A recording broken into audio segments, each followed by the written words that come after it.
नमस्कार दोस्तों, मैं प्रकृति। स्वागत है आपका life high study IAS channel पर।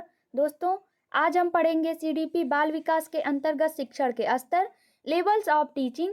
शिक्षण एक सामाजिक प्रक्रिया है, सीखने सिखाने की प्रक्रिया है जो जीवन पर्यंत चलती रहती है। तो आज हम इसके स्तर में देखेंगे लेवल्स ऑफ टीचिंग कितने प्रकार के होते हैं। 3 प्रकार के होते हैं। स्मृति स्तर होता है, मेमोरी लेवल, जिसे हर्बर्ट ने दिया है। अब मेमोरी लेवल में दोस्तों आप जानते हैं ज़्यादातर चीज़ें याद करने की होती हैं। पहला है इसमें, इस स्तर में बच्चे के रटने पर बल दिया जाता है। कोई भी चीज़ है बच्चा बार बार रटता है, पुनरावृत्ति करता रहता है। और दूसरा पॉइंट है, ये शिक्षण अधिगम प्रक्रिया का सबसे निचला स्तर है। निचला स्तर निम्न स्तर माना जाता है। कौन सा? स्मृति स्तर। तीसरा पॉइंट हम देखते हैं, इस स्तर के शिक्षण अधिगम का उद्देश्य केवल ज्ञान प्राप्त करना है। ज्ञान प्राप्त करना, इसका उद्देश्य क्या होता है? केवल ज्ञान प्राप्त करना। स्मृति स्तर में शिक्षण अधिगम का उद्देश्य केवल ज्ञान प्राप्त करना होता है। और यह निचले स्तर का शिक्षण होता है। यह किस कक्षाओं के लिए उपयुक्त माना जाता है? छोटी कक्षाओं के लिए। अगर पूछा जाता है छोटी कक्षाओं के लिए कौन सा अधिगम स्तर अच्छा माना जाएगा, तो स्मृति स्तर। स्मृति स्तर की कुछ अवस्थाएं दी गई हैं दोस्तों। अधिगम, लर्निंग दिया गया है, धारण, रिटेंशन, प्रत्यास्मरण, रिकॉल, पहचान, रिकॉग्निशन। तो अधिगम हम पढ़ चुके हैं। अधिगम में हमने देखा था, अगर अच्छा अधिगम है तो आपका शिक्षण अच्छा होगा। और अधिगम भी सीखने सिखाने की प्रक्रिया है जो जीवन पर्यंत चलती रहती है। धारण में हम देखते हैं, रिटेंशन में स्मरण करना, मन में किसी विचार को याद करना, ये सब किस में आएगा? धारण में। अधिगम में सीखने सिखाने की प्रक्रिया चलेगी। अधारण में मन में कोई विचार याद करना। प्रत्यास्मरण में क्या होगा? रिकॉल करना, पुनः याद करना। किसी भी चीज को पुनः स्मरण करना क्या कहलाएगा? प्रत्यास्मरण। पहचान, रिकॉग्निशन में क्या होता है? जानने की शक्ति कैसी है, आप किसी चीज को कैसे पहचान सकते हैं, विभेदीकरण कैसे कर सकते हैं, फल है फूल है आप कैसे उसको जानेंगे, ये शक्ति पहचान में आती है। स्मृति स्तर की चौथी अवस्था है पहचान। हर्बर्ट की पंचपदी प्रणाली, जो हर्बर्ट विधि है, उसको हम देखते हैं। इस विधि में हर्बर्ट ने शिक्षण के पद बताए हैं कि कैसे बच्चों को पढ़ाना है। दैनिक पाठ योजना के लिए इस विधि का प्रयोग किया जाता है। मतलब रोज रेगुलर हमको बच्चों को कैसे पढ़ाना है, तो पाठ योजना के माध्यम से बच्चों को पढ़ाना है। और हर्बर्ट विधि बहुत उपयुक्त मानी जाती है बच्चों को पढ़ाने के लिए। तो इन्होंने 5 नियम बताए हैं पढ़ाने के। पहला है प्रस्तावना। प्रस्तावना जो इंट्रोडक्शन होता है, प्रीफेस होता है, पाठ की भूमिका क्या होगी और परिचय कैसा होगा, हम आरंभ कैसे करेंगे, ये सारी चीज़ें किस में बताई जाएगी? प्रस्तावना में। पहला चरण है प्रस्तुतिकरण, दूसरा चरण है इसमें होगा प्रेजेंटेशन, प्रस्तुत करना कैसे है, हमको पाठ को बच्चों के सामने कैसे पढ़ाना है, कैसे प्रेजेंटेशन करना है, ये दूसरे चरण में आएगा प्रस्तुतिकरण में। तीसरा है तुलना या संबंध। तुलना का तात्पर्य है कंपैरिजन। किसी जैसे दो चीज़ें समान दिख रही हैं, उसमें क्या असमानता है, क्या समानता है, क्या तुलना बताना है हमको, कंपैरिजन। ये चीज़ें तीसरे चरण में आएगी।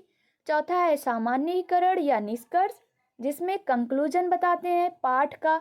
आप पाठ पढ़ा रहे हैं तो पाठ का कंक्लूजन बताएंगे।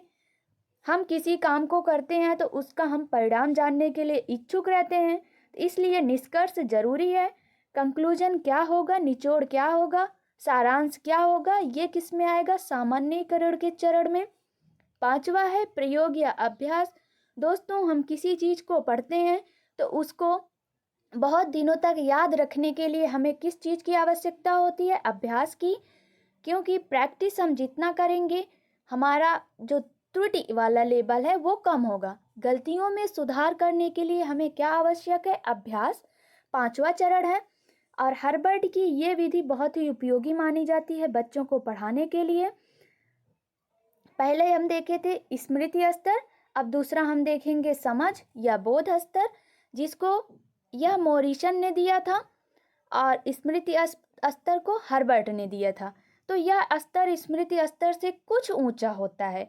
स्मृति स्तर तो निम्न स्तर का माना जाता है, लेकिन यह स्मृति स्तर से कुछ ऊंचा होता है। इस स्तर में रटने की बजाय ज्ञान को अच्छी तरह से समझने पर बल दिया जाता है। इसमें रटने से नहीं, ज्ञान को समझने पर बल दिया जाता है और स्मृति स्तर में रटने पर बल दिया जाता है। इस स्तर में बच्चों को जो ज्ञान दिया जाता है या नियम या सिद्धांत बताए जाते हैं वो इस तरह से प्रदान किए जाते हैं ताकि बच्चा उनका व्यवहारिक प्रयोग भी कर सके।